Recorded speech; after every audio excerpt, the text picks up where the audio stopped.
relentless in spirit. You're listening to The Charlie Kirk Show. Okay, and we think that most of what's heritable is genetic, and that's not completely true, and that things that are genetic are untreatable. Both of those things are not true. So first of all, what we're learning is those genetic mutations are what we call de novo. So they're non-inherited. They're new mutations. So it's a kind of interesting way to try to think about it because, yes, autism is genetic, but it's also environmental because you have to get those mutations somewhere. Okay, so, and that's an interesting question. When you're talking about mutations, is that something that will happen in the parent's life? Say, so they're having kids, let's say at 30, but something happened between 20 and 25 and a genetic mutation happened and then they pass that on, or is it happening in conception? So all of the above, yes. and it's different for men and women. Okay, because for females, their eggs are actually made when they're developing in their mother's womb. So you can go back to their mother, the grandmother. And men, we're making sperm all the time. Makes sense. So actually, we can have mutations throughout our life. What do we know what causes mutations? Well, there's all types of environmental toxins. So I think we can look at one, there's certain types of toxins in the environment that we're exposed to that cause problems. But there's also the other aspect of the nutritional aspect of it. So, and that's kind of where the folate comes into it too, is because we know that folate abnormalities will cause problems with replicating DNA. So, so we know that there's two sides of it. One, not having enough of good stuff and having too much of bad stuff. So so these are very complex. So that's why you can't really say it's this or it's that. It's really this complex soup of things that have changed in our society, both probably poor nutrition and also maybe more toxins too.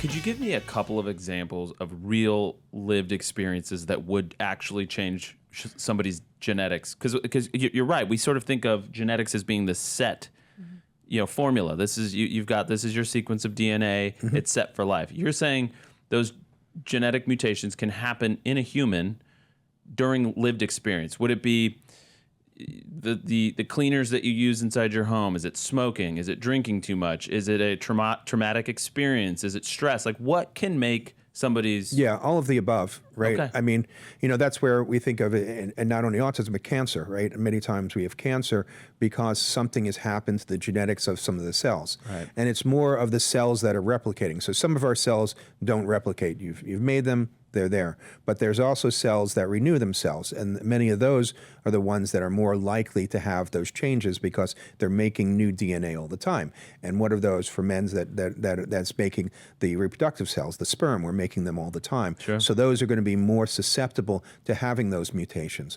along the way.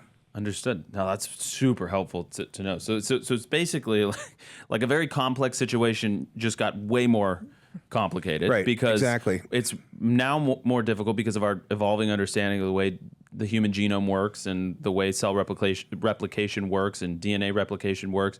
That you could identify multiple nodes along the life cycle of reproduction and development, where you could isolate a potential mutation, which could then lead to autism or other abnormalities. Right. And then we find that's just one piece of it. It's the genetics. Sometimes there's pure genetic syndromes, we know, where it can be the genes that are but then more likely it's a genetic predisposition. And then there's some type of environmental agent that interacts with that to predispose, to change the way our bodies work. Wow. And we know that one of those major, probably the most influential environment you have is those 9 months in your mother's belly. So we know that influences the way that the baby develops. And, there's been many links to certain types of both, of course, low folate but also certain types of environmental agents that can change the way that those cells develop Okay. and can change the physiology. And so that's one of the mysteries we think of. How do we have this heritability, right, without having necessarily those genetic mutations? Is because much of what we think is happening is that the environment in the mother is changing the way the baby develops. So you're actually inheriting changes that are due to the environment you had in your mother's womb. And so let's say if the mother has a problem with processing folates, let's say, that's going to be transmitted to the baby. So the baby is going to develop that way with abnormal folate metabolism, and that baby is going to change its development. Same thing with other types of metabolic disorders, which we find that run in families. That environment in the mother's womb is going to be different. The fuels that the baby gets, the different types of metabolites that may be off because the mother isn't, metabolizing things as well. That changes the way the baby develops. For example, one of the studies that we did, and this is associated with another study. It was a really good study by the Mount Sinai School of Medicine. Some of my colleagues there, they did some really amazing research where they actually can take baby teeth, and baby teeth start to develop at the end of the first trimester. So what you can do is you can go back and look at what's deposited in that teeth and tell what toxins, but also what nutrients the baby was exposed to. Interesting. And so one of the Almost things, like rings on a tree. Exactly. And so one of the first studies, they did a very, very nice study that was published in Nature, one of the best journals, where they showed out of twins that the twin that developed autism, that they were deficient in zinc and manganese in I think about the second or third trimester.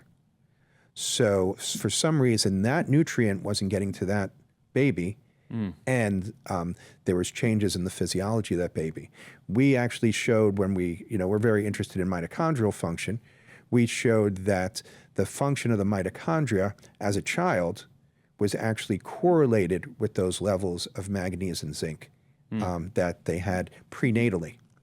So this is a change that happened prenatally that then probably programmed the physiology, how the body works, long term. So what was the difference? Could they tell between the two twins?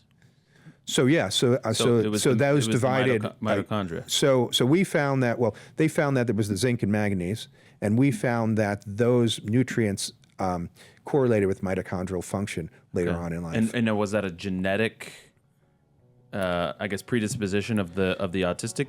Right. So we don't, twin? and so that's still an open question. Why did that twin, get more of those nutrients or less?